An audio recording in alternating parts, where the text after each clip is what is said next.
As you're probably aware, compared to the general population, a significant number of contemporary scientists lean towards atheism, with this inclination being more pronounced among those at the forefront of their respective fields. Now, if one were springboarding from this fact to the conclusion that there is no God, it wouldn't be that surprising to hear theists cry foul, accusing one of playing the appeal to authority card, and they'd more than less have a point, wouldn't they? Just because a group of authority figures or experts hold a particular view, it doesn't automatically validate that view, does it? But here's where things get interesting.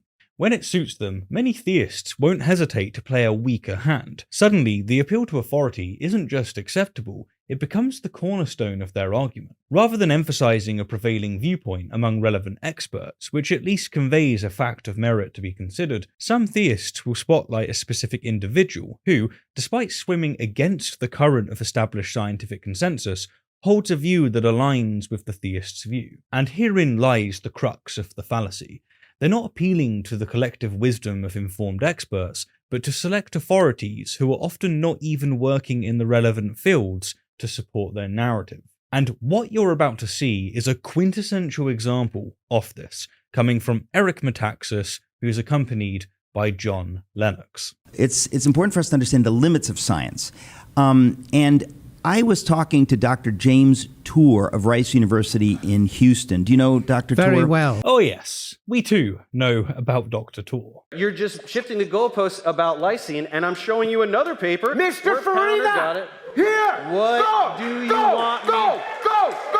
You don't do it! You just talk! Why Show would me I the chemistry! Why would I try to draw I told you I would speak structures? to you as I would speak to any graduate student. I really hope that James doesn't speak to his students like that. It's a bit, shall we say, unhinged. And he was telling me he's probably, no, not probably, he would say probably because he's being falsely humble. He is without doubt the brightest and best nanoscientist, nanochemist, nanobiologist on planet Earth today. Yeah, he does come across as a bit humble, doesn't he, Eric? He's being falsely humble. Especially if he's describing himself as the holy trinity of the brightest and best nanoscientist, nanochemist, and nanobiologist all in one. And this is even more impressive, even more humble even, considering that he's not a biologist. And he creates molecules in the lab, and he knows how difficult it is to create molecules, and he tells me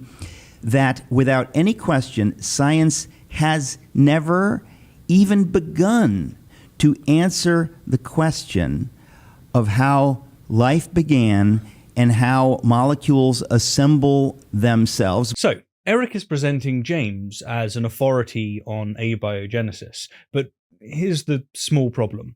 James doesn't work in that field. And as for his claim that science hasn't even begun to unravel the mystery of life's origins, that's not just misleading, but it's flat out wrong. For example, meteorites have been found to contain organic compounds, including amino acids, which are the fundamental building blocks of life, suggesting that some of life's essential components could have arrived from space. In another advancement, scientists have successfully created amino acids, even synthesizing a greater variety than those organic molecules that are currently found in living organisms, which demonstrates the potential of life forming under various conditions. And then we have progress in understanding the role of RNA. The RNA world hypothesis posits that self-replicating RNA molecules could have been precursors to current life based on DNA and proteins, and experimental research has shown that RNA components could spontaneously form under prebiotic conditions. James's stance is drastically at odds with the consensus among experts in the field of abiogenesis, and unlike him, they are not, I repeat, not telling us that we've made no progress in understanding the emergence of life. And so when Eric parades James as an authority on the matter, what he's actually doing is cherry-picking an opinion that aligns with his narrative while conveniently ignoring the broader scientific dialogue. And I thought if ever I needed an illustration of the limits of science, here you have the greatest nanoscientist in the world telling me, and of course he's a Christian, but telling me that in fact, not only don't we know it, we haven't even made any progress on figuring out how molecules assemble themselves. Eric is playing a clever game here, using James's credentials as a chemist and nanoscientist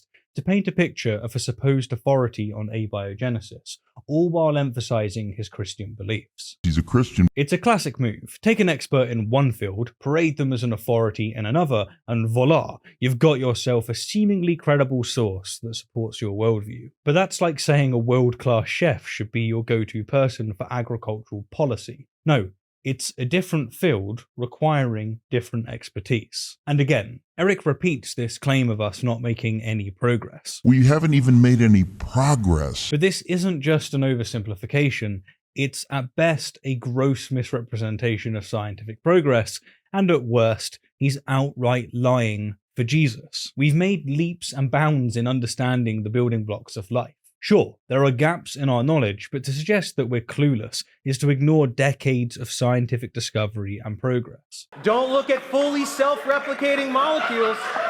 I guess if I write clueless a bunch of times, I won the debate, right? He's very convincing. I find his arguments absolutely convincing in that sense. Well, I'm not surprised that a mathematician who often grossly misrepresents origin of life research is impressed by someone else who does the same. And I'm sure it has nothing to do with them both believing that God created life. Nothing at all. Anyhow, getting back to the appeal to authority, what Eric's done is use James's expertise in nanoscience to cast doubt on an entire field of study, one that James isn't a specialist in. And Eric has only briefly acknowledged that James might have a bias due to his Christian beliefs. And of course, he's a Christian. Now, this appeal to authority is a common practice among apologists. It's such a frequent occurrence, in fact, that I doubt you have ever or will ever see a debate in which it doesn't happen. This tendency to cherry pick and spotlight convenient authorities, all while downplaying or outright ignoring the broader consensus, isn't just about winning debates. It's about crafting and controlling a narrative that supports their worldview, even if it means bending the truth to fit the script. So, the next time you hear an apologist bringing out their big guns, the so-called experts who just so happen to agree with the apologist narrative, regardless of if the expert disagrees with their peers, take a moment, step back and ask yourself, are they really experts in the relevant field? Or is the apologist attempting a magic trick, dazzling you with titles and reputations? If you focus on what's actually being said, is this expert really representative of the scientific community? Or can you see their presuppositions behind the curtains? We haven't even made any progress. If I write clueless a bunch of times, I won the debate, right?